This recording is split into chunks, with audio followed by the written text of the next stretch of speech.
What's going on, guys? I'm Simple Simon, I'm your comic book noob. Welcome to the NOOB Rebirth. I'm here at Big City Comics. As always, with my boy Mark. Say hi, Mark. Hi, Mark. How you doing today? I'm good, how are you? I'm doing well, mate, doing well. There's been a lot of controversy going on in the comic book community. Controversy. Yeah, everyone loves some controversy. Oh, nice and juicy controversy. Woo.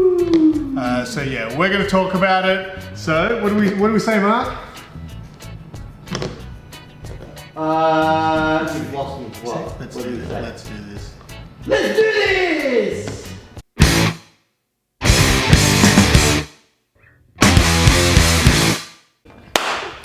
All right, so, well, Mark, you're out of the bat suit. I'm out of the bat suit. Nice one, nice one. I'm like a genie. He rubbed my butt and I came out of it. So what are we talking about today? So flipping has always been a part of comic book culture, right? Yeah, okay. It's something, in recent times. So something happened over last weekend at a convention in the States, and it literally just gone viral, right? So let me tell the story, all right? Let me tell you the story. All right, I'm just gonna coffee. Have coffee. There was I listen better with coffee. There was a comic book exclusive that came out from a comic store called Black Flag, and it was limited to 750. Now, this story has many layers, all right? So I'm gonna go through it, right? So the first layer is they had 750 copies. It was a store exclusive, so people were lining up on the day, obviously trying to get it. So I first heard about this story from a buddy, Chip Kettler. Shout out to White Shadow. He did a bit of a rant. White Shadow, are you gonna put his link? Of course, White Shadow in the description below. Check out Chip Kettler. How is a shadow white? White Shadow. He's a Star Wars guy. White Shadow. So Chip was there. He had a friend who said, "Hey, can you get me one of these?" He's like, "Cool, I may as well get one for myself." So he jumps in line. He says he's about 40th in line, and obviously waiting. And he noticed that a lot of people who were big YouTube influencers and whatnot sellers. So whatnot, you probably don't know what that is. Don't know what whatnot is. Whatnot is like a app, like it's like a streaming service, like for people to do live auctions. So a lot of comic book sellers and toy sellers and stuff go on and sell their stuff on Whatnot. So it's a new app. So Chip noticed that a bunch of certain YouTuber influencers and Whatnot sellers were kind of cutting in line. How are they allowed to cut in line though? Like with someone holding their spot, you reckon?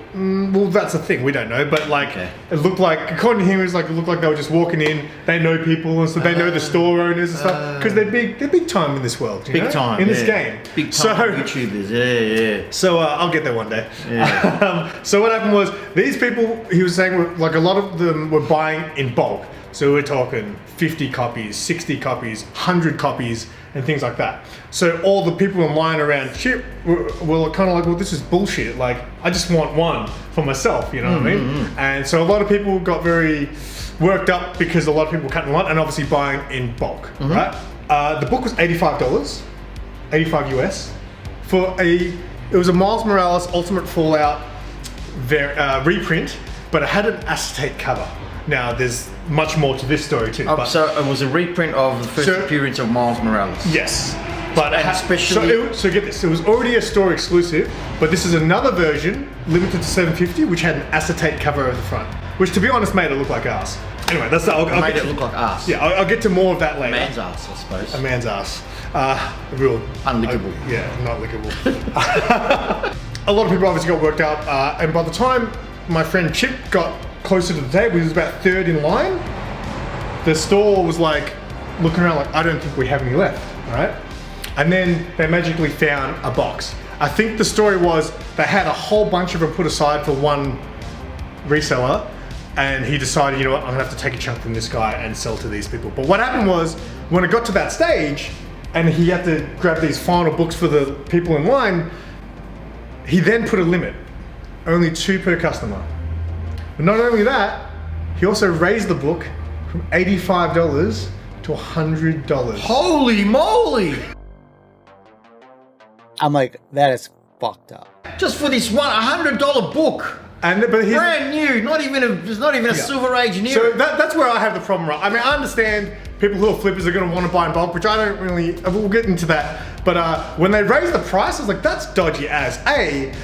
You already sold all these in bulk, and now when it gets to the actual collector's turn to buy it, they've got a limit and you raise the price. Raising the price is dodgy, right? You know how I feel about that. But You know how I feel about that too. yeah, so they raised the price, and obviously these people had a limit of 2. So what happened was a lot of the people that were buying in bulk were literally straight away going on Whatnot and reselling them for anywhere between $250 to $350 US, and people are buying them at this price. That's bullshit. So I guess the whole thing is people are now pissed off with these influencers who've cut in line and bought in bulk. The seller themselves, the Black Flag, have come out and done a video saying, hey man, and this is where I guess you come in and you have an understanding for. He's like, I have a comic book exclusive. My job is to sell them. So if you want to give me $750 for a bunch of them, man, I'm gonna take that all day because I'm here to make money, right? $750? That's just an example. Okay. But so I guess what's your take on a story like that as far as the collector goes, the flippers go, and the seller themselves in the first So place? first of all, I want to get this out. You have to run your business the way you see fit. All right, he got that out of the way. But first of all, let's put a perspective on it. All right, it is only comics. So I don't know why people are getting so upset. Just so that there's more important things out there, you know. So just to put that in perspective, okay, first, get that out of the way. So from a store point of view, you pay to get this comic made for your store, right? And you have to purchase a minimum amount, right, to get this artwork made for your store, right? So whether it be 1,000 copies or 500 copies, you know, it varies. And again, there's more layers to that book, but keep right. going. So from a store point of view, selling it at $85 to make your bottom line and make, you know, obviously that's what needed to do to sell it at that price to make their money back. But then to raise the price, I think that was a bit shameful, and to play favourites is also shameful. I mean, people, these influencers and the people who the influencers who didn't get any, they're probably the ones who are more dirty. A lot of that is FOMO. Well, how come they get to get one and I don't? You know, or how come they get favourites and I don't? You know, my money's as good as theirs, or you know what I mean. So, and that's why some people do put limits, you know, 2 per person. But don't you think something like that? Because I remember when I first started this hobby, I hated the idea of there being flippers. And as the longer I got into the hobby, I realized that everybody flips their books, right? It's been, not everyone. But you know, a lot of people everyone, do that, and they sell off their old books. And we've covered this before. It's become like the like a stock exchange, like the stock market. That's what it's become like. But I guess, obviously, people know I buy a lot of doubles and things. I've never sold a book in my life. I do have plans to, but a lot of times I buy those doubles, it's for 2 reasons.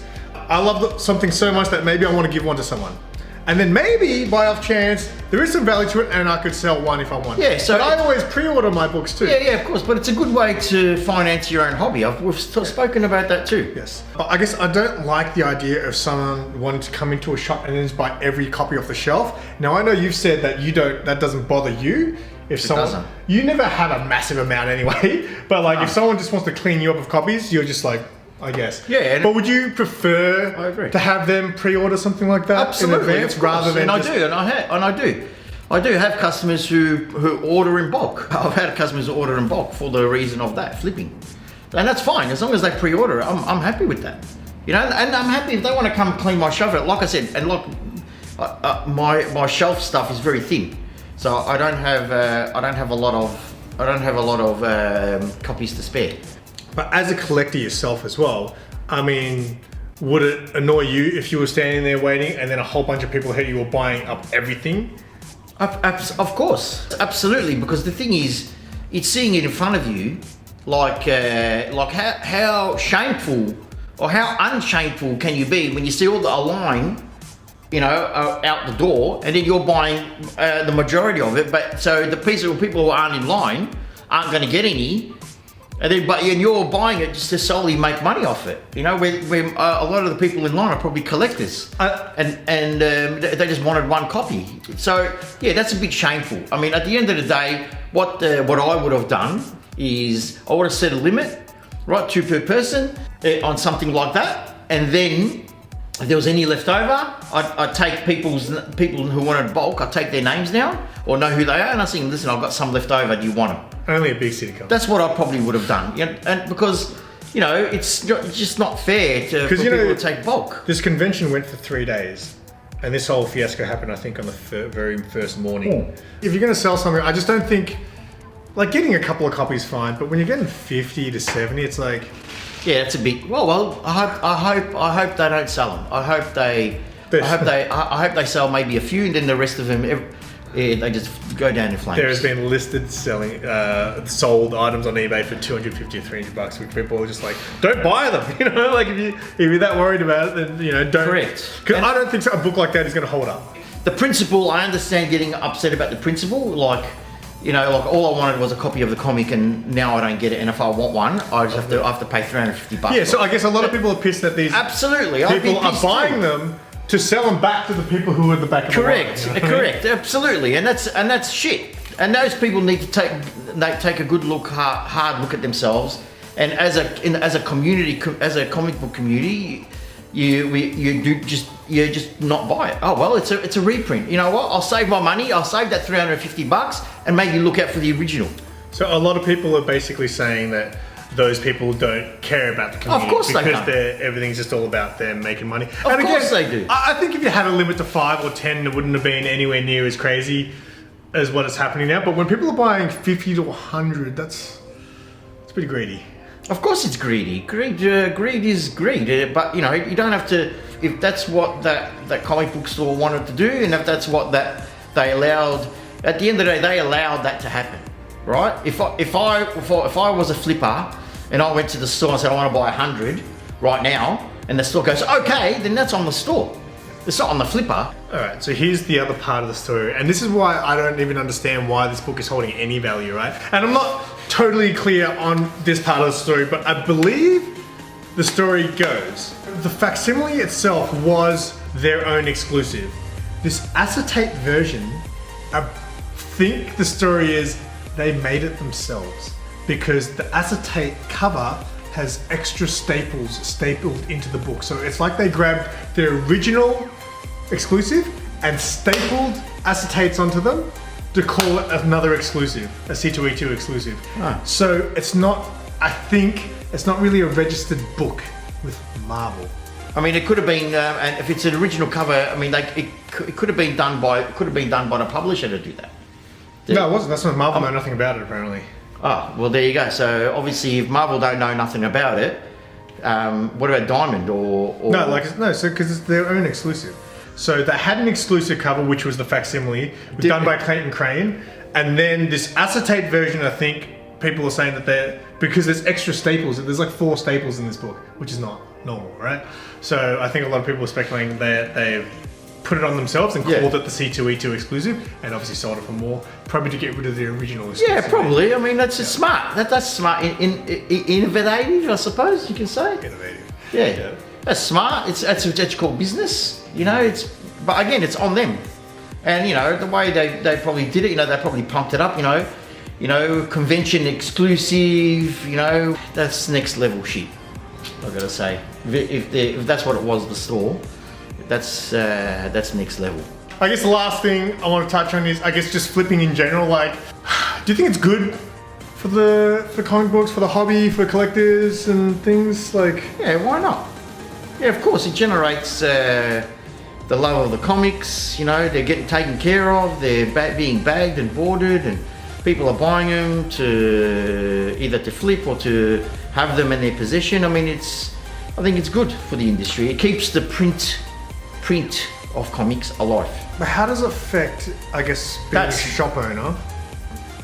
Because it doesn't for affect me, us at all. I know, just same as it doesn't affect Marvel or it doesn't affect DC. I just think it's really crap so for this exclusive, for example, it started off on the day $85, ended that day at $100, but also people are already selling it for 3 times the price. I know I always talk about you not marking up your books. You'll keep them on a shelf even if there's spec on it for at least a month. And then you might put it on the wall maybe and charge $20 for it or something like that.